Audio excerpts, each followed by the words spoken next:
You're listening to Three Kitchens Podcast, hosted by Aaron Walker and Heather Dyer. Tune in weekly to get inspired and make good food.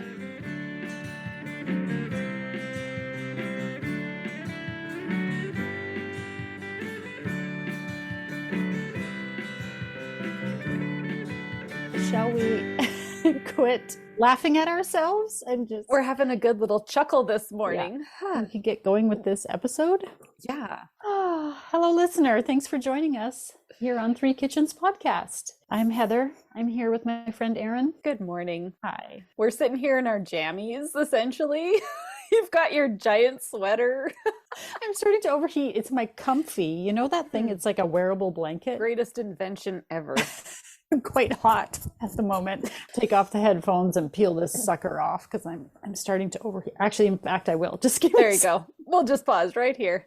There's no perfect temperature at this time of year. It's like you go out of the house in the fall and it's like, oh, it's a little chilly this morning. So you put on a sweater and you dress kind of warm. And then by the time you say you do your shopping, you come back out, it's like, it's sunny and hot. And what happened? And this is the thing. I'm always like overheating by the time I'm getting to like pack my groceries because I've worn like the sweater and the vest and I had like probably a hat on. Yeah. And then by the time I make it to pack my groceries, I'm like, okay, putting this off, taking that off. And then you have all this extra stuff. And then you get out to your car and you're like, oh, I got to put the heat back on because now I'm... Yeah, I'd like my seat heater on now, please. Yeah. Oh. You know that I just got a new car recently and it has a heated steering wheel. My first ever. People listening are like, oh yeah, I've had one of those for years, but this is my first heated steering wheel and it feels very fancy. I've been using it already. Heated steer? I actually didn't know that was an option. So yeah. My most recent vehicle purchase was 2011. So I had an '09, so and you know what else they have now on fancier cars than mine? Ooh. Cooled seats. This is what I've heard is the seat cooling. Oh my God. I test drove one with cooled seats and my husband and I were both like, can we get this? But no, we couldn't afford that car in particular. But anyway, Great. I do have a heated steering wheel, which is quite nice. Excellent. Okay, so now we've talked, we're in fall. Yes. It's sweater weather, as we keep saying. And one of the harvests at this time of year, at least in the Northern Hemisphere where we are, is pumpkins. Aaron, you've grown pumpkins in your garden. I had a wicked year for pumpkins. So I got 10 pumpkins out of my garden. One giant carving pumpkin. And then the rest of them are all little pie pumpkins, which feel like rocks. Now that I've picked them and put them... They're dense. Yeah. They're solid little guys. So I'm going to have enough pumpkin to live off of pumpkin-related products for a while. So I'm really excited to know what you're making with pumpkin because I need ideas. Oh, yeah, for sure. So I got 2 pumpkins from my sister who gets them from her in-laws who have a farm. And apparently this year they decided to plant a smaller pumpkin patch and they only planted, I think it was 9 plants or something, but they got like 50 pumpkins, like an outrageous number. And these are not small little, these are all pie pumpkins. Sorry about the dog. You can hear the dog losing her mind somewhere in my house. These are pie pumpkins. So like you said, they're solid, like they're not the carving ones. And they don't look super big. Like I think it weighed like 10 pounds. But that's 10 pounds of pumpkin practically. I had 2 of them, 2 10-pound pumpkins. And so what I did was cut it in half. I got my husband to help me with a big knife and like whack that thing in half. Scoop out, there's very little guts in the middle of it. Right. And very few seeds. It's not like a carving pumpkin that has all those nice seeds inside that you can roast if you do at Halloween. Very little innards. What do you actually call the inside of a pumpkin? I call it guts and innards. It must be where the plant starts. It's seeds, and then it's kind of like the stringy stuff. So you scoop that out of each half, and you just place them cut side down on a baking sheet. I barely fit the 2 onto one baking sheet. Like they were so big. That is a massive pie pumpkin. And I roasted it one at a time. So 1 pumpkin at a time. Roast it in the oven until you can kind of stick a fork into it and it goes in nice and smooth. It's soft. Right. Let it cool a bit because they're really hot to handle. Yeah. Scoop all that yummy pumpkin out, toss the skin because you don't need that part. Right. And then I just pureed it. I didn't add anything to it. I just pureed it. But if you had any trouble pureeing your pumpkin, you could add a bit of water to thin it in your Mm-hmm. blender. Most of the And time, those fresh pumpkins have a lot of moisture in them, so you yeah, don't have to worry. and you don't want to add too much. Like you wouldn't want to add a whole bunch of moisture to it if you didn't have to. That mine blended up real quick, and then I divided it out into little freezer bags, 1 cup in each bag, and then I laid them all flat and I put them in the freezer, and now they're just these little flat packages of pumpkin that I just Yes. put them all in this box. It's these nice little packages. I just love that they're so organized and neat and tidy. And so if I'm going to make pumpkin muffins or loaf Yeah. or pie, I know already that it's measured out into 1 cup. I just need to thaw it out and then it's good to go. It makes me very happy. I like doing this also with, I process my beets this way. So I boil and blend and bag. And I do it with zucchinis too, only you don't have to go through the whole boiling part. I just grate it up on a grater, portion it in 1 cup portions. And I do the same thing with with the bags flat frozen. Although I haven't gone as far as organizing those further because I'm often chasing them around my freezer by the end of the season being like, how much frozen food do I have left? So that's a really good tip. Well, I do the same thing, and I find I'm like rooting around in the bottom of my freezer, and I go, "Oh, there's still zucchini in here!" Yeah. Because it gets lost. So It's like an Easter egg hunt by the time April hits. that's true, but it's still good, and you can still use it. And Yep. not everything can be a banana that you just toss right in the freezer. I love that. Unfortunately. Yeah. Unfortunately. So what are Okay. you doing with your pumpkins now that you've got them roasted and pureed? Well, I plan on doing lots of things, but for today, we are going to make a risotto with fresh pumpkin. The other thing about fresh pumpkin is that it is yellow. Yeah. If you've never seen fresh pumpkin, it doesn't look like the stuff you get in the jar, pumpkin puree, which is totally fine. If that's what you've got, that's good too. Just buy the plain pumpkin puree, not the pumpkin pie filling, which has sugar and spice and whatever else in there. But the canned stuff is brown, which is, there's nothing wrong with it. It just looks different than the fresh frozen pumpkin that I'm talking about. So I found this recipe that looks really delicious. And I have made risotto before, but it's been a long time. And it was a butternut squash risotto that I made. So, and we really liked it. So I'm quite confident that a pumpkin risotto will also be really delicious. Mm-hmm. A risotto, if you're not familiar, a risotto is an Italian rice dish that is cooked with broth until it reaches a creamy consistency. So I think it's an arborio rice, and you're adding a little bit of liquid, broth, wine, a combination of both. It's good. And you're adding it bit by I'm miming Heather taking a sip of wine and then Yes. popping it into the dish.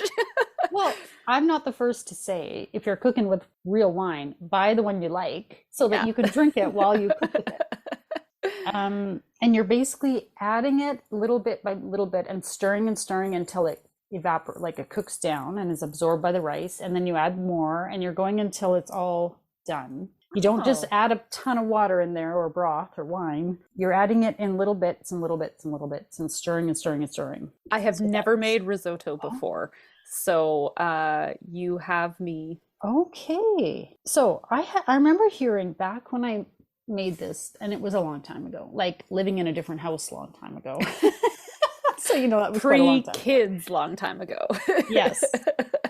And I remember hearing or reading or whatever that it was very time consuming and very finicky, and then you have to, you're standing at the stove and you're stirring. And at the time that did seem like a lot of work to me, but at this point, having done so many different things in the kitchen and spent so much time standing in my kitchen and working it doesn't even faze me. Like, so what? You're stirring. Who cares? Drink your wine, stir your rice. It's gonna be good. Put on your favorite podcast Listen and cook away.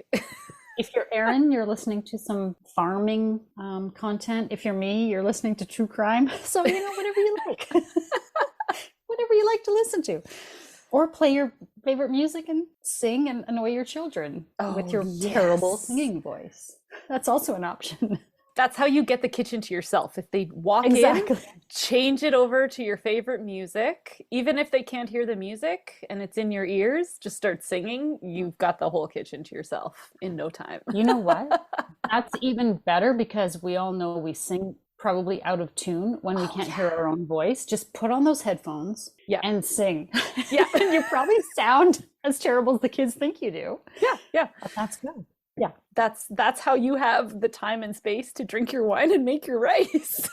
Exactly. Okay, so this risotto, let's see what the actual name of this recipe is. Pumpkin risotto with bacon and Parmesan. Oh. Very simple, right? Like we all know those flavors are going to go great together. There's bacon, onion, stock, which could be vegetable or chicken. I will most likely do chicken because I always have homemade chicken stock in my freezer.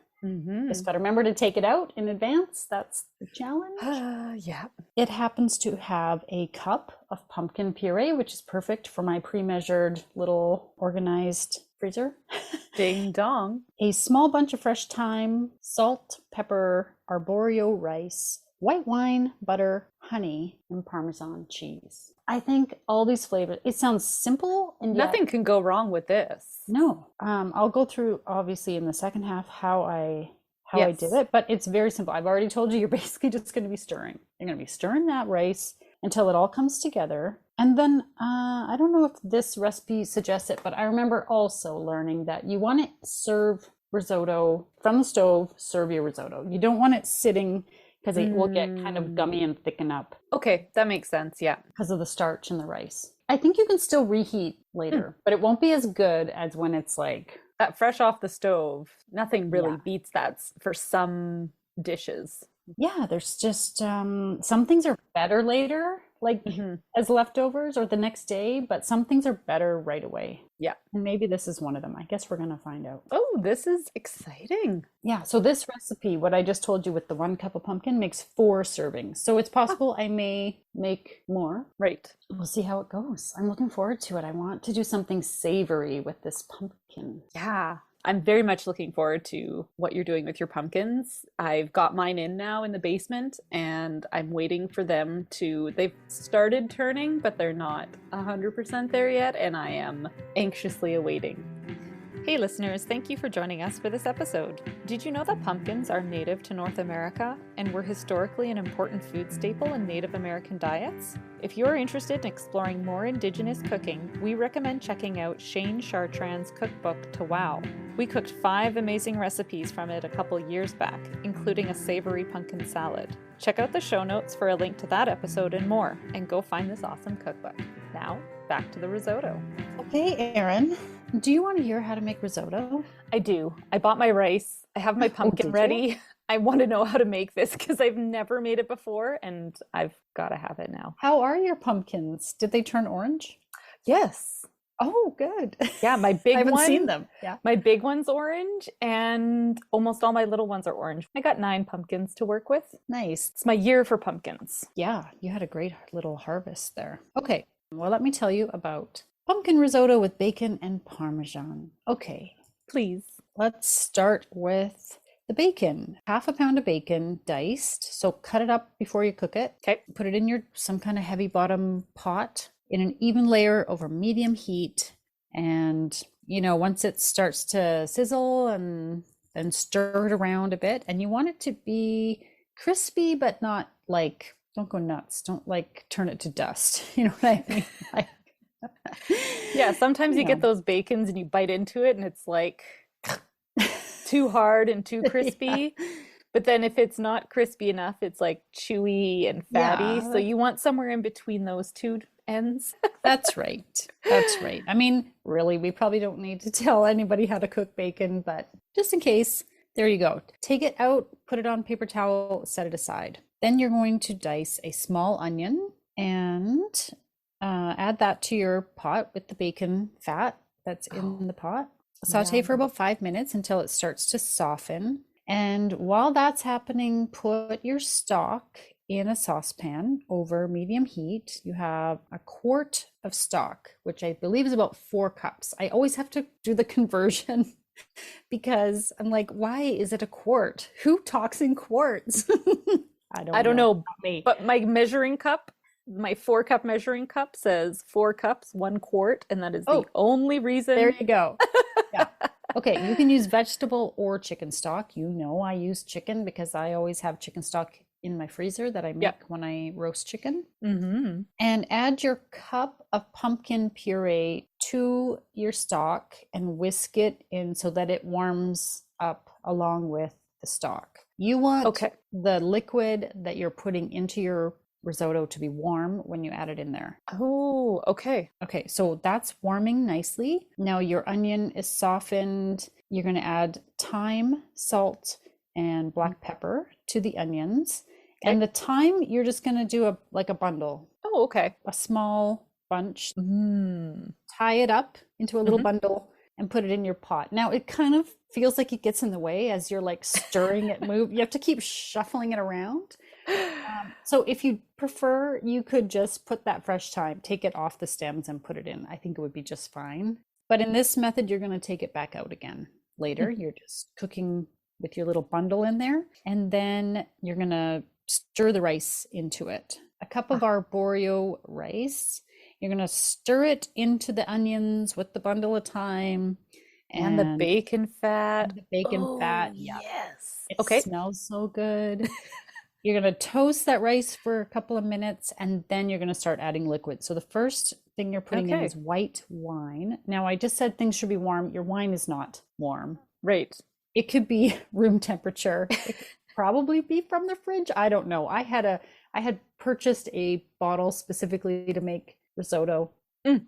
So it was like at room temp. I hadn't put it in the Huh. fridge or anything. I'd say choose the kind of white wine you like to drink. Hmm. And I don't think it matters what type of wine it is. Just pick the kind you like. Okay. The alcohol obviously is going to cook off. So if that's a concern for you, or if you really don't want to use wine, you could probably use cooking sherry, get that same kind of flavor out of it, or just add an extra half a cup to your broth. But I think the wine gives it a nice I feel like that's a flavor. necessity. Yeah. Okay. I'm trying to make it like accommodating for people, but I kind of agree. I kind of feel like when the recipe suggests some sort of alcohol to put in at Usually a reason. yeah, like it just adds so much more flavor. I for the longest time I'd be like, man, I'll just use broth. But once I started cooking more with wine, I was like, oh yeah, no, this actually makes a big difference. In my opinion. Yeah. When you smell it, there's something about Oh, yeah. wine in there with the bacon fat and the onions. Like it's just, oh, it's so good. Yeah. Like I've always got wine going. Do you? I Even though do. you don't drink it? Even though I don't drink it, I keep it in Oh, my fridge and just cook with it. okay. The problem for me would be I would drink it and then it'd be gone. And I'm like, damn it, I thought I had wine in here. No, I drank it all. That's a reason to buy the wine that's not quite your favorite if you have a hard time keeping it on hand, right? Okay, okay, good point. Okay, so you've added your wine. You're going to stir, get a big wooden spoon. You're going to be stirring quite a bit. So Okay. get comfy, either standing next to the stove or grab a stool and sit your butt down. There you go. So you're going to stir it until the rice has absorbed all the wine. Okay. Then you're going to start adding your broth, a ladle at a time. So get your soup ladle. It's about a Okay. third of a cup at a Okay. time. You put in your ladle of broth and you stir until it's completely absorbed into the rice. Then you add another one and you stir and you just keep it moving until you've added all the liquid, and it takes close to half an hour. I would say it was probably about 25 minutes Okay. of adding, stirring, and don't like get impatient and add more liquid because you're still going to be there until it absorbs. So like Okay. just do it in small bits. I think that's the method for risotto. So just be patient, sit down, pour that wine, I was going to say, drink this is wine while where you the wine stir. comes in really handy, doesn't it? One for Yes, you, one for me. yes, exactly. Okay, then when all the liquid is in, it's all been absorbed, your rice is cooked, you remove that bundle of thyme, stir in butter, honey, and half a cup of shredded Parmesan cheese. You're going to stir that all in. Once the butter and the cheese have melted, ideally you'll serve this immediately. Garnish with the bacon, put lots of bacon, stir it right in there. It's so good. And then a Yeah. little extra cheese on top, more black pepper if you like. And that is it. Like that's how you make risotto. Hmm. It's a little time consuming, I guess. Yeah, I guess we are often just adding water to rice, boiling and walking away, whereas this one, you got to just keep moving it. Yeah, you got to keep the stirring going. So it's not the easiest thing if you're making it as a side dish and you have something else on the go that you have to tend to. I would say just think about your entire meal and what you're having with. Now, that said, you and I did not eat this immediately Hmm. from the pot. I delivered it to you and then I put mine in the fridge too, and we ate Oh, it later because I didn't have time to make it just right before dinner. right. Yeah. And I actually added just a little more broth when I warmed it up to kind of just loosen it up a bit, and I thought it was good. That's exactly what I did. I just splashed some broth in there in a pot, stirred it around until everything got warm. I don't see anything wrong with that. Yeah. And the bacon, we had put the bacon in. So we reheated it with the bacon in, and you could totally do that too. It was good. It was great. Yeah, I thought this was fantastic. I loved the flavors in here. You know what? It reminded me of the gnocchis that I made, Oh, the butternut squash the gnocchi. butternut squash with the bacon and miso Oh, yeah, that sauce. was great. I think it was the bacon and the bacon fat, and then that squashy, Squash. pumpkiny flavor. Those two Mm. things together should be married always in every savory dish, as far as I'm Oh, concerned. yeah, that was a great recipe too. Yeah, Yeah. I thought the pumpkin flavor is quite mild. This is not Mhm. like overly heavy on any one flavor, really. Like it's not No. heavy on the pumpkin. It's not heavy on like you're not really tasting the wine. It's not like, oh, too much bacon. Well, I mean, it could be if you don't like bacon as much as we like bacon.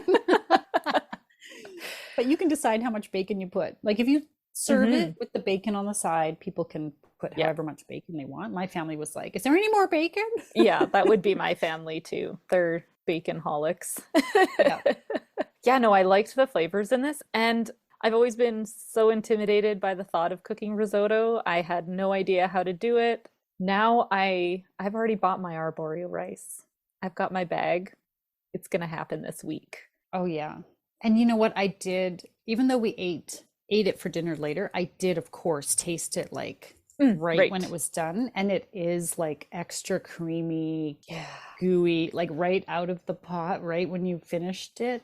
Hmm. It is that there's a reason they say serve it immediately because it is a little elevated at that point because it's just extra creamy. So if you can time it, maybe Hmm. do cook your protein ahead of time Or something and that's you're gonna sit in the oven. Prep your yeah. protein and then just have a fresh salad already prepared. Mm-hmm. Totally. I know what I'm doing for dinner. A nice chunk of like crusty bread, if you don't mind a few more carbs, and you can kind of use that to scoop up your rice. Like, oh, I just, Yes. yeah, This is great. it's really good. And the kids liked it too. They were like, there's pumpkin? Like, they were kind of like, what? But they liked it. Sometimes it's best to tell them after Yeah, you've made something and they're like, "Oh, wow, this is amazing." You're like, "Oh, did you know this has mushrooms in it?" that's true. Yeah. Yeah. My family always complains that my rice is too plain because I often will just make plain steamed rice because I guess I'm Yeah. just boring like We that. eat that a lot too. Yeah. Yeah. So now I am going to throw all the flavors at them and we're going to have this for sure on the side. Mm. Now that I know how to make it, I have been anticipating these instructions. You can make risotto with, I mean, if you look up recipes for risotto, you can make it with almost like you talked about mushroom. Do it Mm. like with mushrooms and beef broth, and you'll have a Oh. completely different thing. I once made it, I think actually the only other time I've ever made risotto, Mm. but it was butternut squash and vanilla bean. And it was like, we're Wow. both making faces like, what? It was so good. It was so Pause for good. dramatic effect. Yeah. So you could get really creative with your Mm. risotto. Yeah, I think so. I feel like I can imagine a lot of different flavors that would go good with this, as long as you have bacon fat. And if you don't want to do bacon, we were talking Mm. about this yesterday in another conversation about how keep your bacon fat after you just make bacon for breakfast or whatever. Hmm. Keep it in a little jam jar in the freezer and Hmm. pull that out and use the fat to saute your onion and your rice. And even if you don't have bacon, you could still have that flavor of the bacon fat. Exactly. Bacon fat is an essential oil in my house. Yeah. Don't be intimidated as we were about risotto. Just super easy, really yummy. Everybody will like it. Change up your carb. Yeah, it's easy to do these little things that just elevate an everyday meal to something so much better. Well, I'm glad you enjoyed the risotto. Oh my gosh, so much. All hail the pumpkin, the great pumpkin. Let's all just keep eating pumpkin for as long as all year round. You can always buy it in the Pumpkin can. season starts now and it ends never. And now for the fine print. Join us over on the socials. Facebook, Instagram, YouTube, and on our website at threekitchenspodcast.com. Remember, when you like, follow, subscribe, and leave us a review, it helps more people find us. Thank you so much for listening. It says here, in folklore, cinnamon, ginger, and clove are said to repel the evil and foul. Remember that when you hear people complaining about pumpkin spice,